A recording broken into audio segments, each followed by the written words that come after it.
Welcome back to kind of, I guess, part 2 of Shrinking, episodes 4 through 6. Turns out there's a lot of content to cover. Yeah, we wanted to kind of break it up a little bit to give listeners a little break and not make like a 2-hour episode. Right. So I'm Portia Pendleton. I'm a licensed clinical social worker, and I'm here with Dr. Katrina Fury, a psychiatrist. And we're breaking down currently the show Shrinking on Apple TV+. Last episode, if you didn't listen to part 1 of this, we spent a lot of time talking about Sean, PTSD, again, kind of inappropriate boundaries. We talk about OCD and the kiss, or the attempted kiss between Wally and Jimmy, his patient. So I think we're just kind of going to move right into more thoughts and feelings about these episodes. It's kind of funny, like, because these episodes are like 30 minutes long. So I kept thinking, like, gosh, I don't know if they're going to fill the time. And then turns out it's so rich. There's so much to talk about. So where do we start? I think you wanted to spend a little bit of time talking about marijuana. Oh, my God. Cannabis use. Seeing Harrison Ford, like, high as a kite. I felt like we needed a whole episode just about that. I mean, I really didn't see that coming. I was surprised that Liz was the one who had these gummies, and But then also not surprised. But also not surprised, right? They are in Pasadena, and Liz, and she seems like kind of bored. Yeah, but I loved that she was like, I don't know exactly what she said, but she was like, my yoga teacher's cousin got these from their nephew, who said this is like, totally been proven scientifically to help, and it cured him. And I have to say, as a psychiatrist, I get so many questions about CBD, gummies, cannabis, marijuana, like all this. And of course I do, because it's everywhere right now. It's being legalized and everything like that. So of course people have questions, but I just loved that that's where she got it, because I just feel like that's always what I hear. Well, I got it from this person, who got it from that person, who got it from this person, who said it helped their dog.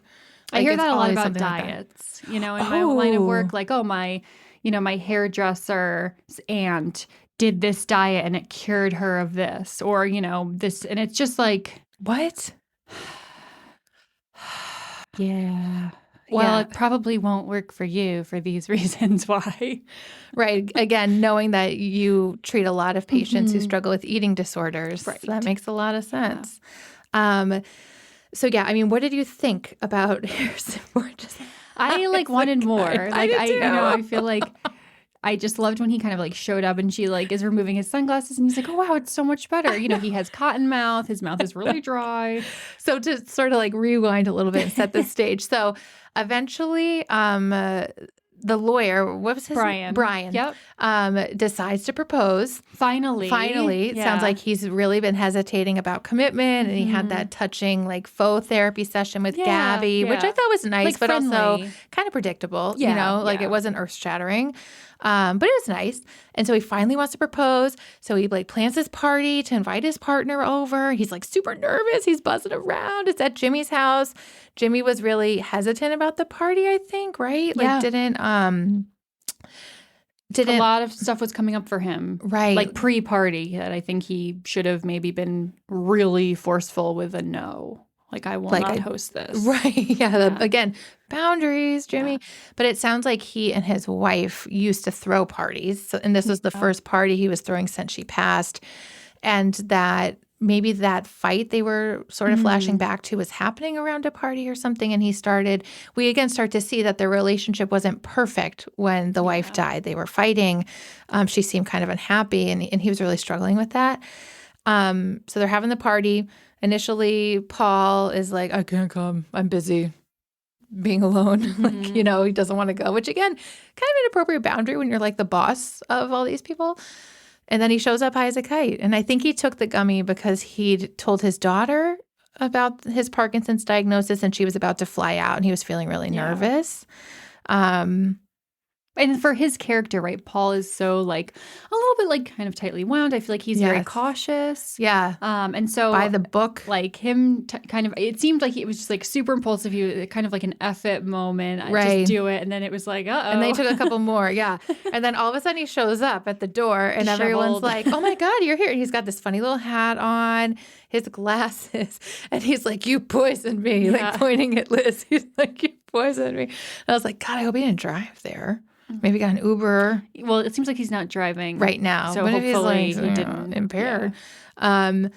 And then just like the banter when Liz is like, I took one too. And like, we need popsicles. And he's just. And then her husband is like, which ones? And she's like, the special ones, like apparently for when, their mouths are dry when they're high. Oh, I didn't catch that. Yeah, That's and he was funny. like, oh, okay, I guess I'll go get them. It's so funny.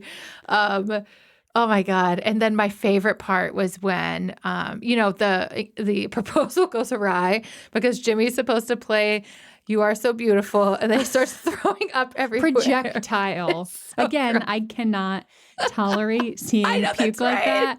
And I was like gagging to myself while laughing, while being like, this was is so just funny. like a moment. This episode was so good, like from an entertainment perspective Yeah. and also from a psychology perspective. I thought there were some really nice moments. Like I thought Gaby and Liz's relationship going, they had like a repair. They both kind of owned their lie or their, kind of mean-spirited comment. And then they got really close and were connecting. I thought there was a nice moment between Gaby and Jimmy when she shows him the picture of his wife looking at him. But as soon as she came in that bedroom, Portia, my gosh.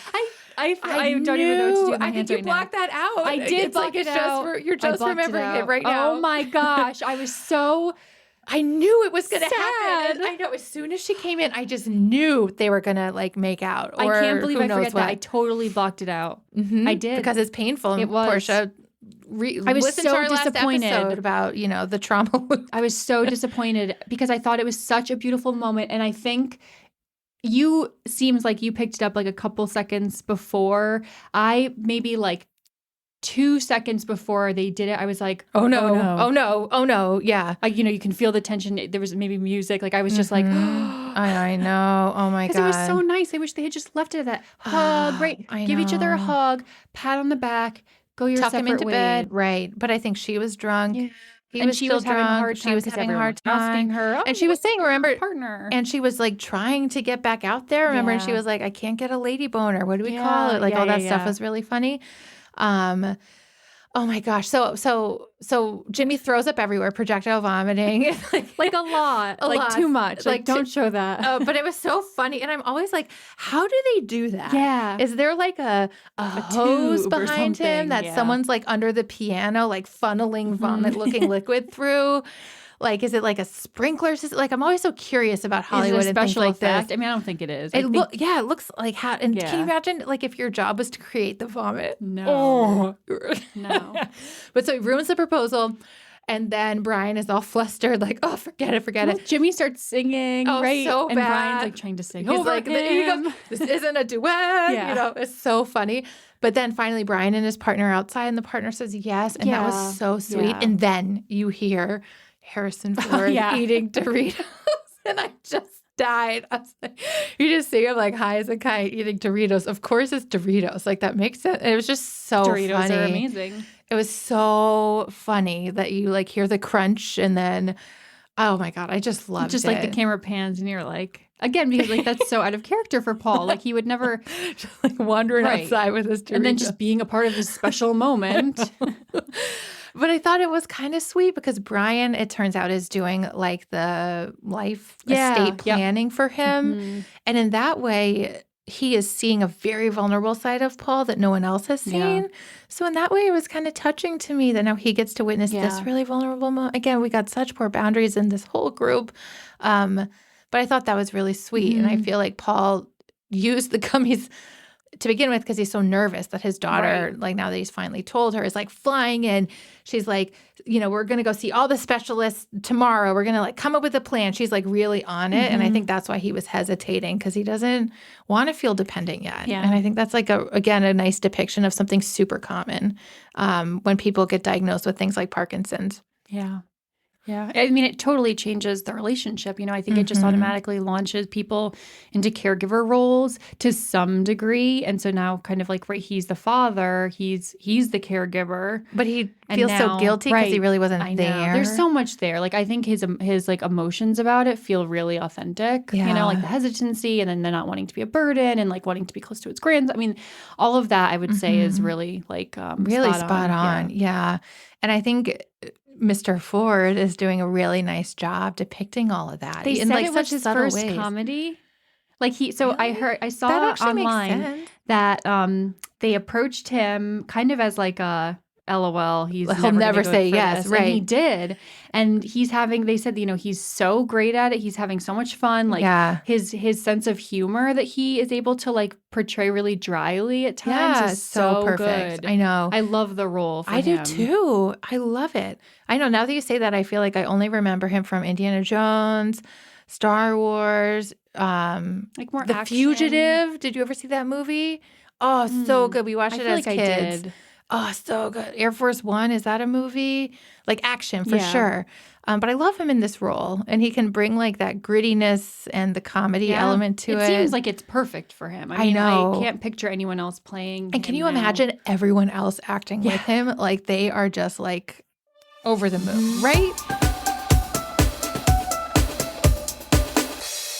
All right, Portia. Well, we don't have like sponsors or anything like that yet, but maybe someday we will. And if we did, this is where they would go. So like, what kind of sponsor would you like to see? I think really anything that is like I want to use, like Spindrift sparkling water. I would love for them to sponsor us. You love that. You have them all the time. All the time. Yep. So what else would I like? I feel like I don't wear a lot of makeup daily, but I am like a makeup get ready with me girly. I love watching that stuff. So any makeup brand want to send me something, even though you can't see us, that maybe is problematic. What else? On the delusions of all grandiose delusions on our vision board is an airline with the lay flat seats. Ooh, like I really want to take a flight and lay down. I mean, if you're gonna go big, maybe you should just like do Emirates, Yes. And like you don't actually have to take me anywhere. We'll just lay down, go up in the air, circle around a couple times, and we can come down. Yeah. But that's my like ultimate sponsor dream. So this is where you'd hear a commercial if we had them. So far we don't, but keep subscribing. You never know.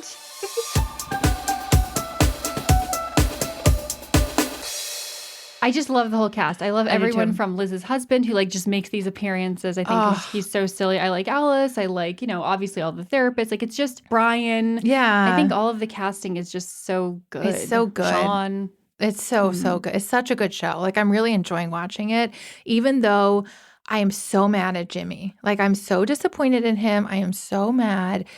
We talked last time about like, again, how I just feel like he's hurting everyone around him. With his patients for sure, but also Alice. And we really see that continue to develop. Like he gets so uncomfortable and angry when she reveals that she lost her virginity to Connor, who's Liz's son.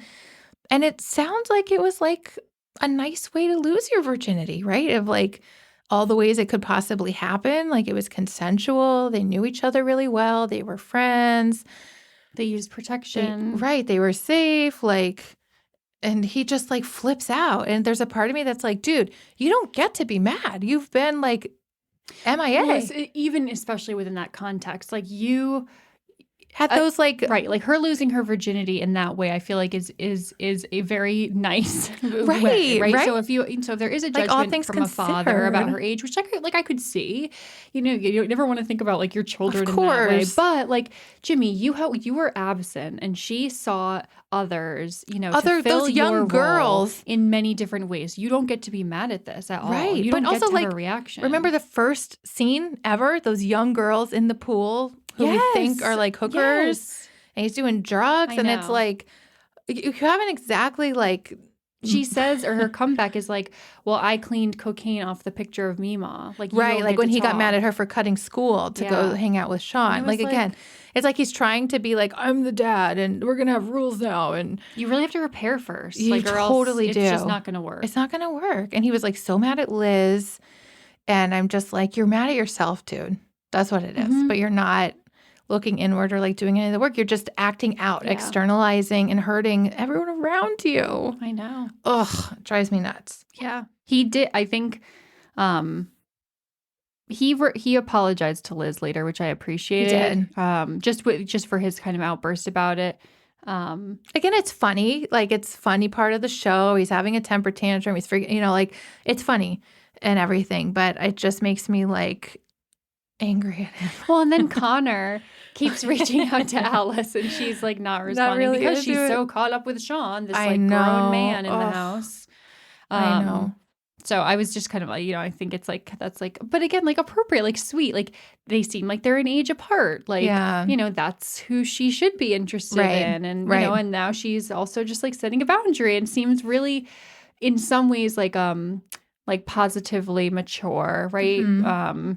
She didn't really want to go to that party under the bridge. Like, so I think. I love that too. That's like such a typical like high school. We're going to have a party under the bridge. We're going to get wine coolers, But in so many ways, like she was neglected. 100%. And she's still like really, I feel like she has a good moral compass, I know. And these are the things too that like, she wishes she had her mom to talk about, like losing her virginity.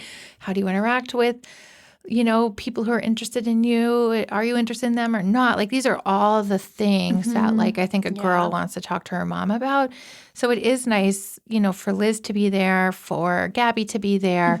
But it's really sad that her dad hasn't been there. Yeah. And now when they're trying to start mending that relationship, he has such like big temper tantrums about her behavior when really like, again, when you're comparing like her behavior to his behavior, like there's no comparison, So I'm really interested to see how their relationship continues playing out, especially now as they're leaving it with this tension between her and Sean. Like I bet she feels just so embarrassed and rejected. And I just like so felt for her as like a teenage girl. I know. I was just like, oh no. And then I'm always thinking like, what are you going to do now? Right. Like, because that, especially in movies, it's like, well, now you run away. Now you do go to, you hang out with another older guy who will cross that line with you. And that's like always where I feel get like nervous. Bad things happen. Yes. And this happens, right? For like vulnerable kids who have faced like such a big loss. In some ways, Alice has lost both parents. Like she lost her mom and her dad isn't there. Right. And thank God she has Liz and thank God she has Gaby, but it's really like, I wonder if you and I like prickle up more about this given our line of work and all the different cases we've seen, because it's like, this is like the perfect storm brewing for her to like run away. I don't think she will like in this show, but it's scary. No, I agree. I did catch something that I did not like, that Liz was talking about. I think it's called like kind of like emotional blackmail. And it's like when parents, because they did all of these things for you while you were a child, then have this expectation that you are supposed to fill their need, whatever that may be, emotionally, financially. When she called her son, that's what you're going to talk about. I hated that. Yeah. So she texted her son, I think to show Paul about like children being there for you. He was really, again, he's having this kind of like dilemma about his daughter's involvement with his Parkinson's and this new kind of relationship dynamic between them. And then Liz, proceeds to text her son something along the lines of like, I'm not doing well right now. I need you to call me. Like, and then he calls her immediately and then she like ignores declines. the call. I know. And she's like, see, like we were there. I wiped their butts. Like so they should be there for me. And I was like, that's not so unhealthy. And that is that's played out a lot, not a lot, but like that is played out by parents. And it's so conditioned. It's not good. It's not good. No, thank you for bringing that up. That's so true. Because I think Paul is really grappling with, like, he knew his daughter was going to want to like run in and save him and really like take charge. And he's not there yet. Like he wants to be independent. He's already given up the driving, which has got to be hard. He doesn't really want that again. He doesn't want her to feel like she has to swoop in and save him. I think because he feels so guilty that he really wasn't there for her in the way he wishes he should have been. And Liz like misses the mark. I think she's also high. Yeah. But yeah, I thought she's just like, no. But she's like just doing a really poor job of learning how to cope. And this is a challenge. Yeah. But having an empty nest, So she, which again is really appropriate and helpful to Alice. She steps in. She's like this new parent for Alice, and that's great and everything. But it's like, I think it's more than just being helpful for Liz. Like, I think she has this void that she's trying to fill. I think it's filling her need too. Yeah. Right, exactly. So in those ways, like Liz and Jimmy are kind of similar, right? Like they're like a little selfish. Yeah, like kind of quote unquote helping, but to make themselves feel better. And that's really dangerous. Yeah. So that's a really interesting parallel. I wonder how that'll keep playing out. Yeah. And then I'm like, how is episode 7 going to open? Is it going to be like Gaby and Jimmy in bed? Like, holy shit. Yeah, like next morning. Yeah. Regerts. I'm like, did Alice know? Like, she's in the house.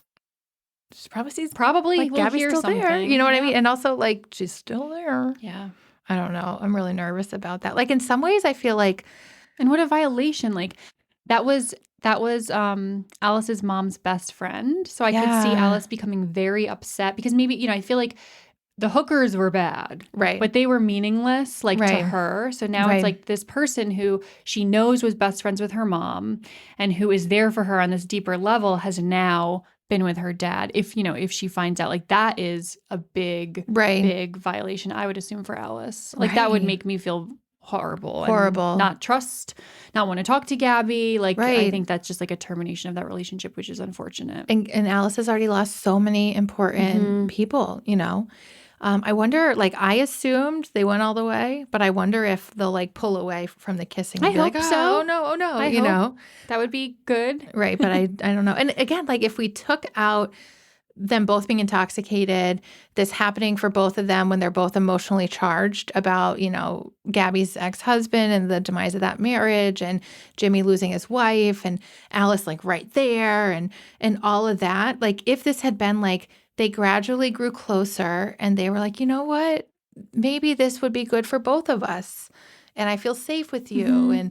Or if you develop authentic feelings, right? And like Alice wasn't next door, like all these things, I could see how that might actually be really nice. But like the context is so not that. I just like, I'm so upset no one's watching out for Alice. Oh, I know. You just want to run in all there. These adults are just flawed. Not acting like adults. No, they're not. Yeah. But again, it's like, not all adults act like adults. So in that way, it's nice to see some flawed characters.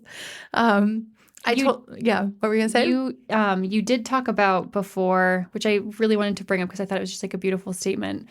When Paul is eating Doritos while Brian and his now fiance are having kind of their moment. The advice that he gives them is like two vulnerable people will always find a way to connect. So stay open. I thought that was just like so true, so meaningful, such a nice way to say that because I think ultimately like it's just a simple, it's so real good advice. I feel like I'm not giving it the justice that I wanted to say about it. But like, if you're vulnerable, if you're open, if you can listen and hear and like be just kind of in like a receiving position for your partner. Not defensive. Right, not defensive. You're not closed off. You're not kind of pivoting. You're almost, I'm picturing like you're back to them. Yeah. Like the relationship can work. Right, because there's going to be problems. There's going to be bumps. But like if you can try, of course, no one does it perfectly. No, but I think a lot of problems that arise in partnerships like are often because of poor communication or someone not sharing how they really feel. Or it's as simple as I'm fine. It's like, well, you're not fine. 100%. So please share like how this small thing hurt you so that it can be addressed and you can move on instead of it building and building and building. Right. And learning that it's a safe relationship to share that stuff and that the other person does want to hear it because oftentimes like they didn't mean it that way. They didn't know it was landing for you that way based on your own experiences. And then when they realize that, hopefully they can internalize it and move forward differently. And then that's how you feel more and more attached. And I feel like Paul was really speaking from experience. Which was I feel like he did not stay open. I know, of course not, that just gave me chills. I know. I'm really excited to see what happens so next. What do you, so we want to see, and I'm sure we will, like what happens with Gaby and Jimmy. I don't want Alice to run away. What happens with Alice. I want to see, of course, what happens with Sean. Yeah. I want to see like Liz and I want Gaby Sean to fire continue. Jimmy. Yeah. I want him to again, learn or, somewhere because he's not learning it from Jimmy or anyone else, but to be able to be like, I deserve better than this. So I'm going to find a different therapist, What else do you want to see? I would like to see Harrison Ford high again. Yeah, I liked that a lot. I would like to see him get high and do a little dance or some kind, maybe with a top hat and a cane. I don't know. I want him to have more. I feel like his talks with Alice are really good. I liked when they were on the bench, and she like wouldn't sit down because she was mad. And he was like, well, I'm sitting and I'm always mad. Yeah.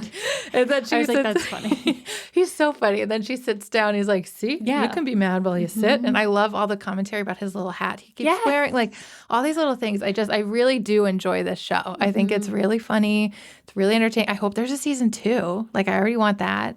And it is bringing up a lot of interesting stuff about mental health. Like there's, again, we were thinking like we'd have a hard time talking about these 3 episodes because they were short, and we had to split our recap into 2 episodes. Yeah. So hopefully, we will probably, the next time we recap Shrinking, it will be over. Like, it'll be over, yeah. So I'm really curious to see. I think that'll come out, the end of March probably.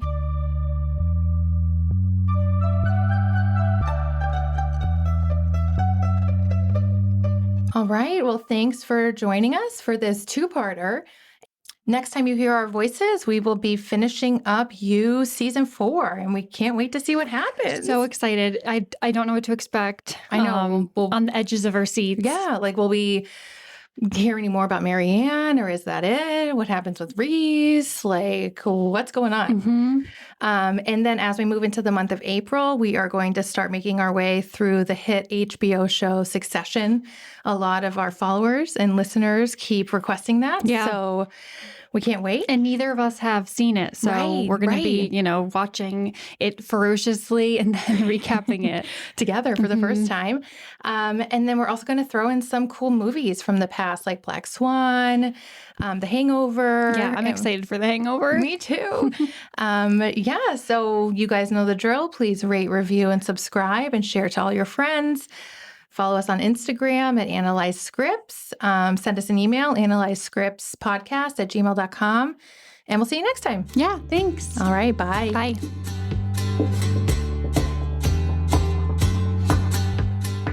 This podcast and its contents are a copyright of Analyze Scripts, all rights reserved.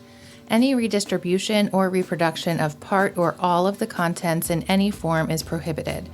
Unless you want to share it with your friends and rate, review, and subscribe. That's fine.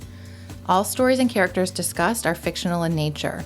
No identification with actual persons, living or deceased, places, buildings, or products is intended or should be inferred.